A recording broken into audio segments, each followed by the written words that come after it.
Okay, and Will, Yeah. what's the hardest part about being out here for you? The hardest part is the best part. It's the unpredictability. You don't know what's going to happen. It's like life is coming at you 24/7. Just when you think you're in something and gotten this far through whatever situation or whatever thing you're going in, and you think you're making one step in progress, at that very moment when you least expect it, the other foot drops. Something happens. But it always gets, I mean, it's always, they say it's always gonna be greater later, you know what I mean? But golly, Growing up, I've been homeless with my mom before in New York. We stayed at shelters. You and your mom together? Yes. I'm the type of person that when I'm out here, it's too hard for me to reach out to my family because I don't want to disappoint them, you know? Okay. I know they would like to hear from me, but that's just too hard. I ran away from foster home, started smoking drugs, which is cocaine. And then this thing I know, I ended up getting locked up for petty theft. That's just how I become homeless. And The richest I've ever been in my life was homeless on the streets. This was the best thing that ever could happen. I want to get out of this situation. I'm tired of this shit. Like, it's been 10 years. I'm 30 now. Really, I want to build my own company. What's up, man? It's your boy Rico the Trainer, and today I'm here with Well, Will. What's up, man? How you feeling today? oh, I'm feeling great. I'm feeling great. State your name and where you from. My name is Martin Wilson, and they call me Will Winnell for short. The first state that I was at was Delaware. Now, anybody who know about Wilmington is like Philly to the third power. How long you been in Philly? Collectively, because I've been on and off, I probably got about maybe a year and a half, 2 years in Philly, you know. All right, and you currently, going through a tough time in Philly, Yeah, basically living on the streets. How long that's been going on? a few months. I've been able to get a place here and there, and or make some type of arrangement for myself. But sometimes it just doesn't work out that way. Got you. So Got you. What is the reasoning behind you first going through this tough time initially? well, my grandmother passed, Okay. and it brought me back here from Ohio, because that's where I had started planting my own roots down there. And I came up to bury my grandmother, and Philly was like the place that we would come to just do whatever, and you could just let your hair down and not live the stress of the day-to-day stress of Delaware. Did you live in Ohio? Yes. Oh yeah. I lived there for some years. Like that's basically I've been there longer than anywhere else. So from Delaware to Ohio to Philly. Yeah, well, there's a few other states in there between, but I mean, but that's basically it. Yep. I had never tried Pennsylvania, so it was like a challenge to me. So I had to get out there and try it. I had to give it a go. Okay, and do you have any family in Philly? No, I bumped into like one or two of my cousins that just happened to be doing the same thing I'm doing, just hanging out, and then passing through. No family in Philly, but close all the way around here. I got family, and I even have family in Rhode Island. All right, Will. Yes, So, sir. have you sought any assistance or used any of the resources here in Philly? Yes, and I will say this: there are a lot of resources. Some people say that there's not enough. It all depends on what you're looking for and what you're willing to accept. How have your experience been? I have had pretty good experience with the people that have the resources. Not the ones running the program, but maybe the ones who own the property, or it's like for housing. Say we're talking about housing. It wouldn't, like, you would have no problem talking to the people, getting everything set up, everything's great.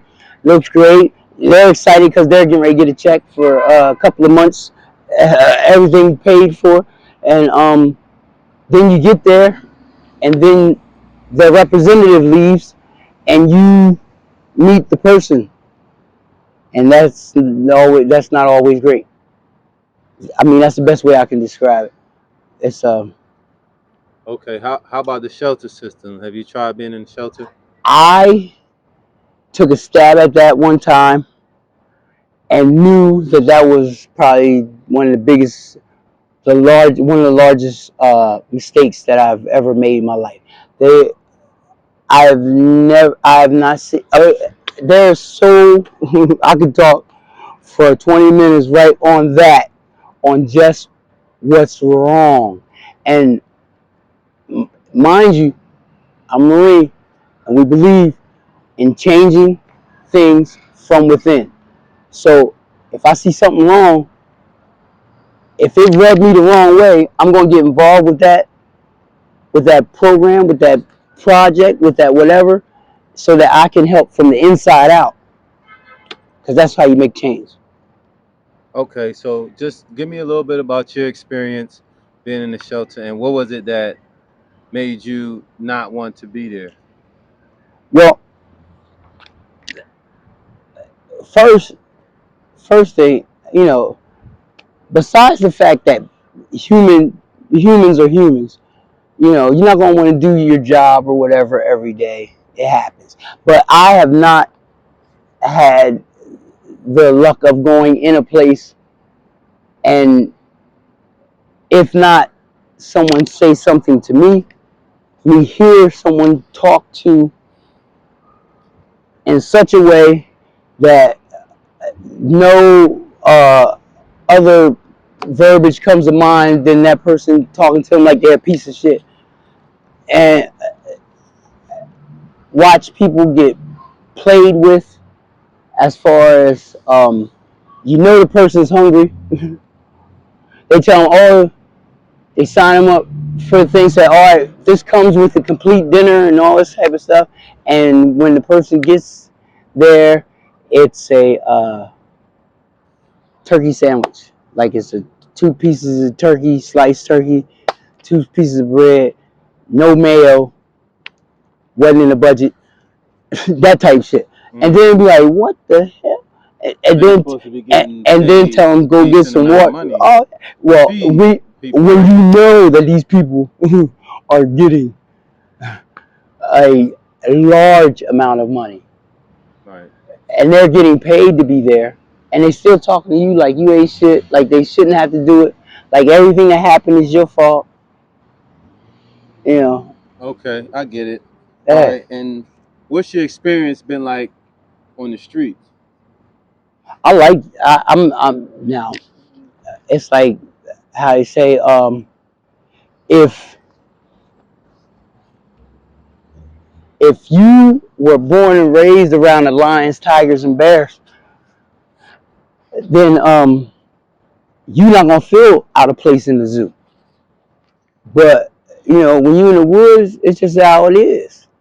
Now, to some people, they can't handle that because they haven't been raised that way, or they have been raised that way and they can't do whatever the reason is.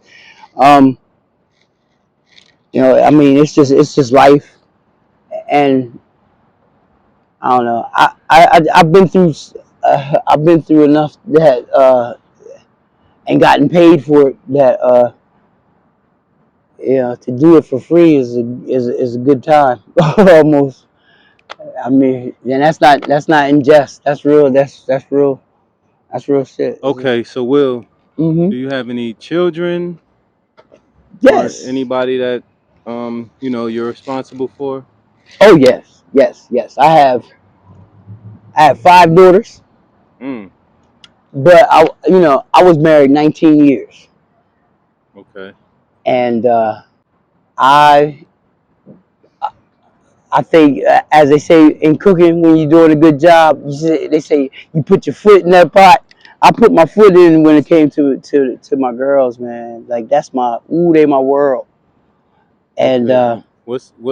What's the relationship like or how do you maintain a relationship with you being in this situation? Well, when I'm around if I'm not around the area where they're at, I make sure that I talk to them. It doesn't go a full day doesn't go by and I haven't talked to each of them. Um, That's dope. I always we talk about running the mill bullshit or like some real life. This is what's going on. You know what I mean? I walk them through it. You know, I'm there for That's them. good, man. Yeah, that mean more to them than any dollar amount. And believe me, I've thrown some dollars at them, and they just they that to any child is what it really is. If you can spend time with them, make some memories, whoo, that'll do it every time. Okay. Well, speaking of kids, Hmm. what was your childhood like? Out of my I got one sister and three brothers, and the four of us. Out of the four of them, I would have had the least financially. I mean, for my in stability wise, from my parents because they weren't they hadn't become extremely rich yet. Now, when I say rich, I'm talking about financially rich. They had all the makings, everything was there, but they hadn't got their own millions yet. So mine is a little different than theirs, but I cherish mine more because I came from the hood and then moved out of the hood, came back to show my face as a star, you know, like that type shit. Okay. And you also mentioned you were a Marine. Yes, there's a couple things I've accomplished now. I have a funeral home, Congo Funeral Home, number one in the state of Delaware. Also, I did the food and beverage thing. I right now have I'm in the middle of starting up a catering company here in Philly. I'm basing it out of near Philly. Um, I got all my paperwork and everything is lined up and ready to go. Now it's just figuring out how I want to do the marketing on it. I'm just learning that, and then I'm in. Okay. So, at what age did you enter the Marine Corps? I was 17. 17. Hmm. And how long did you serve? I did like 8 years. Okay. And what was that like? That changed me from an adult to a man. Okay. That's what that was. It's like if you're a man and designed for to be a fighter, and then being trained how to properly get punched in the face. Because I tell you what, nothing prepares you for that. It just happens. And I tell you what, if out of all the things that I did, that's one of the things that I'm most grateful of is the That Marine. experience. Mm-hmm. Okay. And okay, you being a Marine Yes. and you being in this situation now, is there any benefits to Yes. Yes. In all honesty, it's this this problem that we have with homelessness is an ongoing, continual problem because of lack of knowledge and understanding. People who know what services and what things are available have no way to get that information to those who need it. And if that was the case, 90%, I can say without right off the top of the cup, 90% of this homelessness and things that we have would be dealt with. Because first, not only will people get the help that they need, but there are people that I've met that are service members that have no clue that they have certain things that are available to them, like housing. They tell you within 48 hours or less, you will be in an apartment if you're a military person, and you don't even need an honorable discharge. So when I see these guys that they do it because they just don't know where to go, they don't know these places exist, and you see these companies getting all this money and 50 people on staff doing not a damn thing, making phone calls at the person, you can have the person there do that, and they would love to because that's what they want anyway. It's for their results. Jeez, it's just it's hurtful to watch. You just never know someone's journey, someone's story, or what landed them in a situation like homelessness. My mission is to continue to encourage and give hope and a voice to the voiceless. Thank you for your support. Thank you for watching. Be sure to like, share, subscribe, and stay tuned for part 2 with WiL.